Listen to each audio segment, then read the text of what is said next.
All right, guys, let me ask you a question here. How is it humanly possible that the city of Boston is literally hiring criminals to run the city?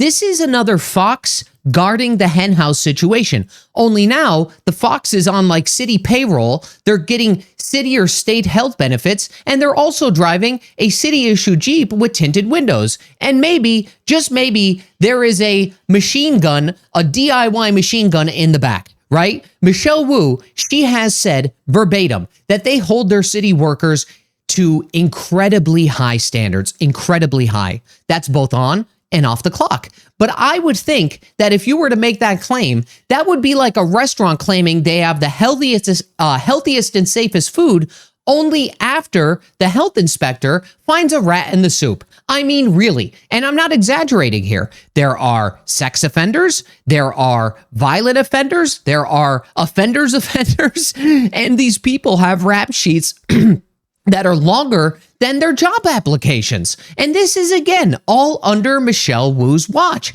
And every single time, every damn time one of these people get caught, they get arrested, it's not treated like a red flag. Oh no, not treated like a red flag at all. I mean, come on here. It's treated like some kind of oopsie. That is what is happening in reality. Are we supposed to just sit here and clap because the city put them on unpaid leave only after they tased a state trooper or got picked up on some kind of domestic dispute? It's despicable. It's absolutely out of control. And nobody is talking about this. People talk about the isolated incidents, but I want to talk about the bigger picture here. And that's what we're going to do today. I am going to do my best to attempt to piggyback on the last video I filmed on my phone. I may have some issues. I hear some kids screaming in the background, and if you hear them, I apologize. But I only have enough time to film once. So let's start with the obvious here, guys.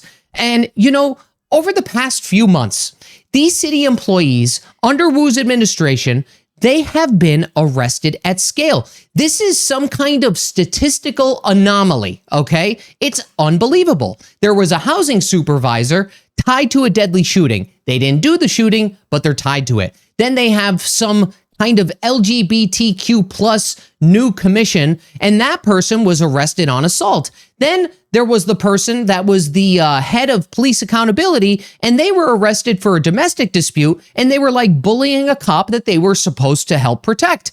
Then there was somebody in the management office that just recently got stopped at a traffic stop, and they decided to tase a state trooper while doing some kind of WWE wrestling moves, okay? It was absolutely insane. And then they found a like DIY automatic lock in the back. If you think these are isolated incidents, you're wrong. Because when you zoom out, okay, zoom out a bit here with me, that's when the pattern emerges. And these aren't just bad people, okay? They weren't there at previous administrations. These are all Wu's hires, Wu appointees, Wu's employees. How does this happen? How the hell did they get through the door? I'm going to try to answer those questions for you guys today. And this is where the story of corruption begins. This is where corruption comes from. Because in normal jobs, look at it this way. In normal jobs, if you've got a violent past or a sex offense on record, you're not going to make it through HR. There's absolutely no way. And that's not me being biased. This is like common sense. Something that is severely lacking here in Massachusetts. But City Hall under Wu, they seem to have invented their own rules. They have invented what I believe is called a two-track system. Now, I'm sure if you are like a regular taxpayer or a American citizen of this state applying to get a city job, I think it's safe to say, good luck getting through all of the hoops, all of the paperwork, and all of the background checks. They will literally nail you to a cross for not dotting the I in your name.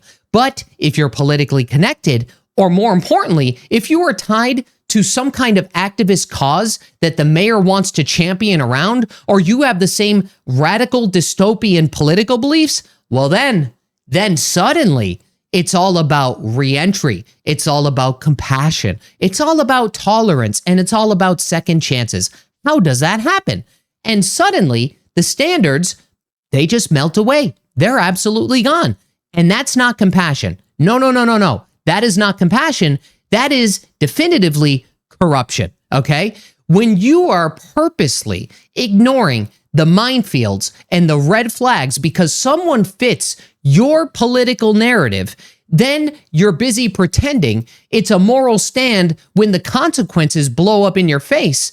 What is going on, guys? Okay? It's absolute hypocrisy. So now we see the city gets everybody ends up patting themselves on the back, okay? They pat themselves on the back. You know, we acted swiftly. We got the situation under control. Everything is okay. Don't look over here, right? That's what they do. And they just put these people on unpaid leave as if that's some kind of accountability.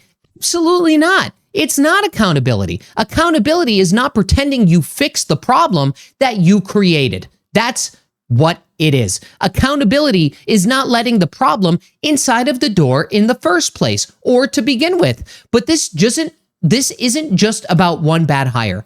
Therefore, if the mayor is defending these decisions as part of her vision of the city, it means that the system isn't broken by accident. They're trying to fix it until it's broken. That's what it is. It's broken on purpose. It's political theater that's being dressed up as social justice. But the real function is to protect insiders and not the public, okay? And not the public. And literally a few days after my original video on this, okay, lo and behold, we have two champions that decided to enter into the arena. And I'll give credit where credit is due. At least someone is doing something about this. And that is, who was it? It was counselors Aaron Murphy and Ed Flynn. And they are calling for emergency hearings on this, not because they suddenly care about tinted windows or random traffic stops, but because I think they might be seeing the same exact pattern I am, the same exact pattern I'm trying to lay out to you. And I'm going to continue this, so bear with me here.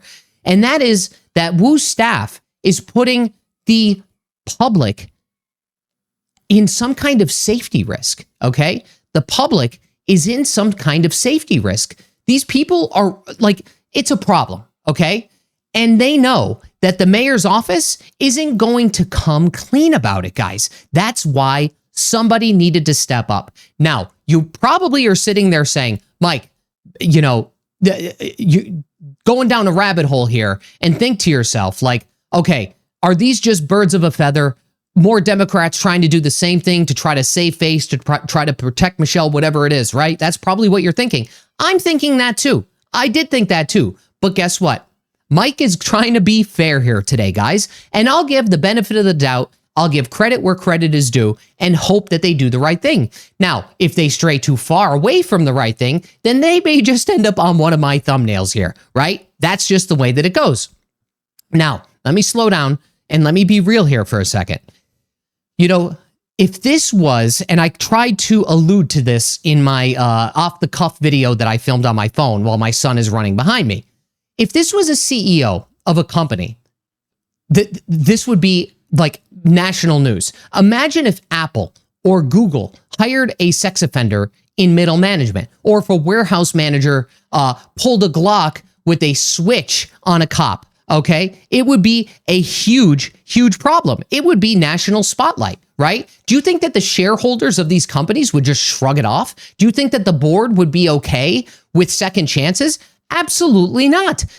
Heads would be rolling, and guess what? The stocks would follow because they would be tanking. But in government, they hide behind these so-called compassionate reentries, and they do that just to keep the machine rolling. This is exactly why people do not trust the government. It's exactly why people lose trust in the government, because the rules that crush you, those same exact rules, they don't apply to them. And that's the way that it goes. That's the way that it goes, because the safety standards they brag about only exist until it's their friends, family, or let's say their colleagues that end up getting caught. Because the same mayor who lectures about how safe Boston is needs to take a hard look at her own staff, where the felons and the offenders are not just slipping through, but they are being welcomed in. If this was, look at it this way, if this was a Republican mayor, okay, think of it this way. I'm going to frame this for you here. If this was a Republican mayor, no joke, okay, you would never hear the end of this. It would be carved into Boston's history. The duck tours would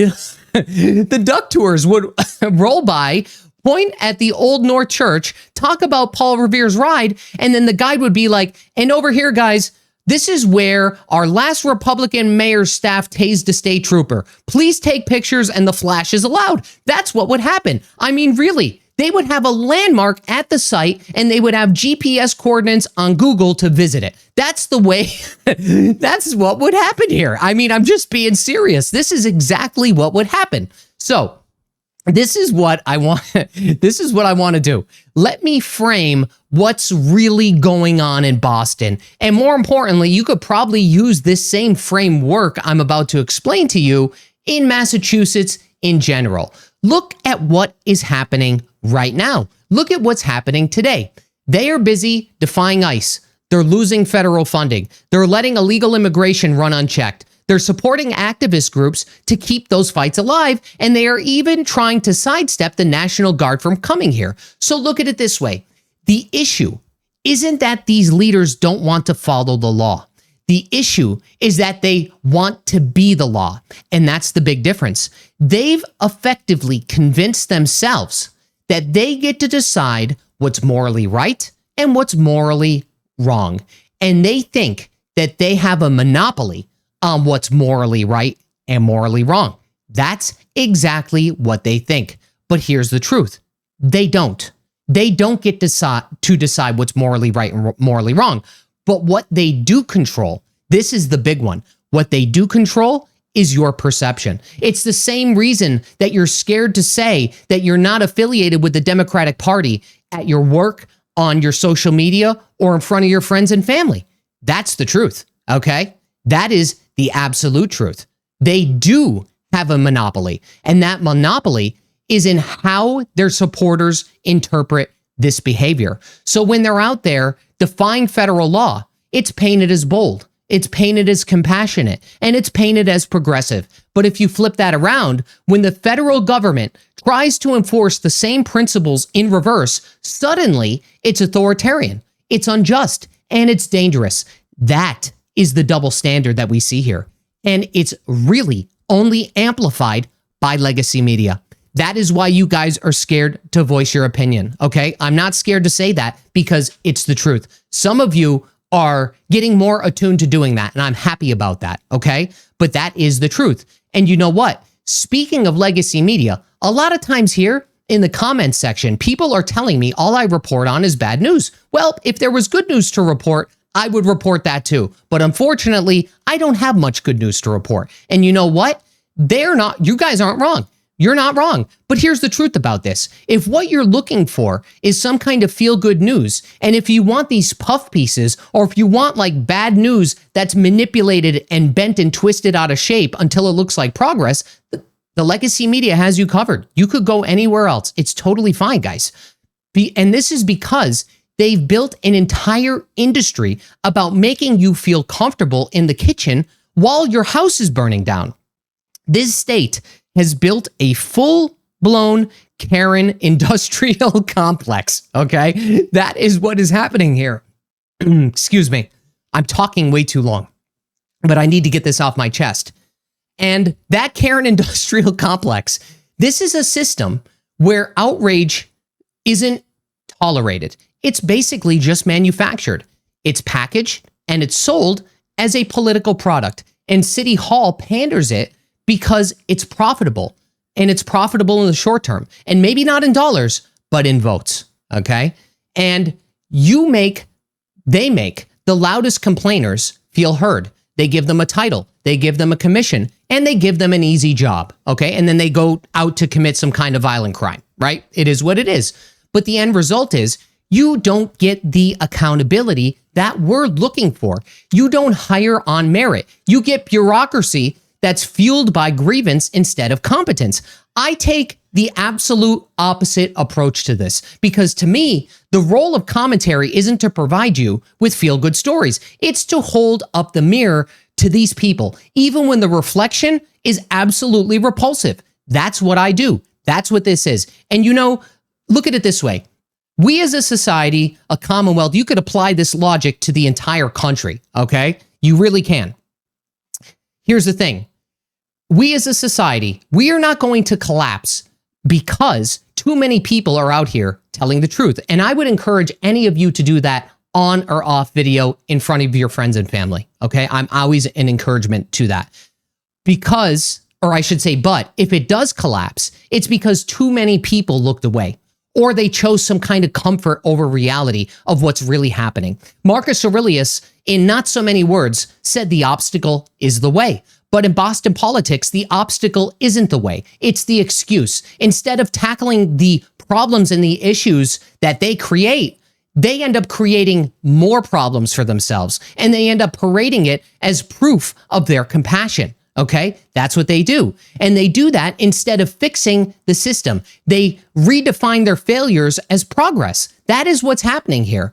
And where the Stoics saw resistance as fuel for growth, City Hall sees it as branding for press releases. That is the difference. I'd rather be the guy that's pulling back the curtain than the one fluffing the pillows on a sinking ship. Okay? That's it, because I'm starting to lose my voice here. That's it. But that's how I feel. And that is realistically, that logic could be applied in many democratic one-party state strongholds, okay? It's just the way that it is. And the biggest issue to all of this, of everything that I talked about, is that the message is amplified by legacy media. Because sometimes there will be one good writer in that staff, but they tiptoe around the topic, okay? I'll give credit where credit is due. But 99.9% of the time, you're getting a puff piece. That's all that you're getting. Why do you think that nobody has covered this in its entirety? It's a massive problem. And if it's look at it this way.